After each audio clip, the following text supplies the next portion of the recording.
मेरी और एक प्रार्थना सुन लें तो घर की चाय कम करो, घर में मट्ठा बढ़ाओ। जो मट्ठा पीते रहेंगे जिंदगी में बवासीर की बीमारी नहीं होगी। थोड़ा काला नमक उसमें डाल के और मिल जाए तो उसमें जटा वाला नारियल, उसकी जटाएं निकाल लो, उसको जला के राख बना लो और छाछ में उसको डालो, थोड़ा काला नमक डाल लो, फेंट कर पी जाओ। जिंदगी के लिए बीमारी भाग जाए। अभी तो भादों का महीना चल रहा है, 12 महीनों में से एक भादों का ही महीना है जिसमें दही फायदा नहीं करता। हाँ, इसलिए बड़ा सर्च हमारे संतों ने किया तो कहा कि इस महीने में दही न लो। सावन में सब्जियां दुनिया भर के कीड़े मकोड़े लगे रहते हैं उसमें, इसलिए हरी सब्जी के लिए चातुर्मास में 4 चीजें छोड़ने को कहते हैं। कार्तिक के महीने में दाल लेने से कफ बनता है, वो पी बनती है इसमें।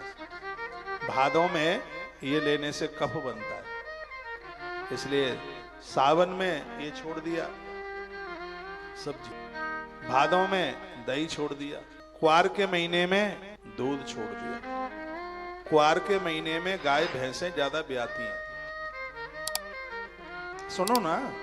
और हाल ही ब्याई हुई चाहे गैया हो चाहे भैंस मैसी, उसका दूध बॉडी के लिए नुकसान करता है। हमारे यहां जिसको अलाया दूध बोलते हैं। तो इसलिए संतों की थ्योरी, उनका सिद्धांत आप देखिए, ये जितनी भी बातें विधियां बताई हैं शरीर को स्वस्थ रखने के लिए। तो इसलिए कह दिया कि क्वार के महीने में बहुत सोच करके, समझ करके, परख करके का सेवन करें, क्योंकि हाल ही की ब्याई हुई गाय भैंस कोई भी हो, उसका दूध स्वास्थ्य के लिए ठीक नहीं है। कार्तिक के महीने में हाल ही ये कतकियाई जिसको दाल कहते हैं, आजकल ये बहुत ज्यादा चल रही है। तो चातुर्मास चौमासा करने वाले लोगों के स्वास्थ्य के लिए कार्तिक के महीने में दाल, क्वार के महीने में दूध, भादों के महीने में दही और सावन के महीने में हरी सब्जियां छोड़ने के लिए इसलिए बोल। कल हमें गिरिराज जी 56 भोग लगाने को जाना था, लेकिन इतनी वहां भीड़ है, गाड़ियां 10 किलोमीटर दूर रुक रही थी। अब 56 भोग खुबरिया पर रख के कैसे ले जाते, इसलिए 56 भोग कल तो नहीं लग पाया। अब 56 भोग अमावस्या को लगेगा बहुत जोरदारी से। अब इसमें आप सब लोग जुड़ जाइएगा। 500 रुपए का सहयोग है, उसमें बहुत ज्यादा रकम नहीं है, वो भी गिरिराज जी का 56 भोग। तुम्हें तो ताली बजानी चाहिए हमारे लिए। एक बार टीवी पर देखिए, हमने आज फिर एक फॉर्मूला दिया है कि घी और दूध में हल्दी मिलाकर कैसे लेना है। मैं भी चाट रहा हूँ उसको, क्योंकि मुझे भी जरूरत है ना। 4 घंटा तो कथई में बैठता हूँ, पूजा में बैठता हूँ, बॉडी में दर्द ना हो। मैं चाहता हूँ आप सब स्वस्थ रहें। आयुर्वेद की किताबें मैं बहुत अध्ययन कर रहा हूँ, उसमें बड़े बड़े सूत्र मिल रहे हैं, आनंद हो रहा है। यहाँ से हल्दी भी दी जा रही है, शुद्ध देसी घी भी दिया जा रहा है। 30 लीटर दूध में से 1 किलो घी बने, ऐसा घृत महा औषधि है।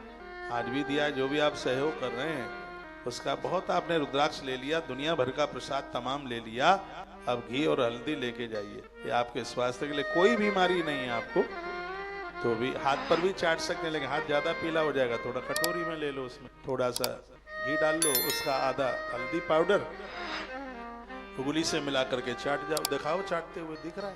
इसको रोज बना लो। गर्भिणी नारी इसको ना ले, जिनका कोई ऑपरेशन वगैरह होना है वो भी इसको ना ले, और सबके लिए किसी वरदान से कम नहीं है। तो 56 भोग में आप सहयोग करें। आगामी कार्यक्रमों की जानकारी है, गया जी के लिए न चूक जाएं। गया जी का कार्यक्रम बिल्कुल नजदीक है। गौ माता के सेवा कार्यों के साथ में आप जुड़िए। आप आते हैं यहाँ, कथा सुनने को तो मिलती है, लेकिन सबसे बड़ी बात यह है गौ माता की सेवा करने का यह सौभाग्य प्राप्त होता है। अभी तक तो नहीं आई हल्दी चाटते। तो भैया ने तो भी तो किया था, तुम्हारा काम।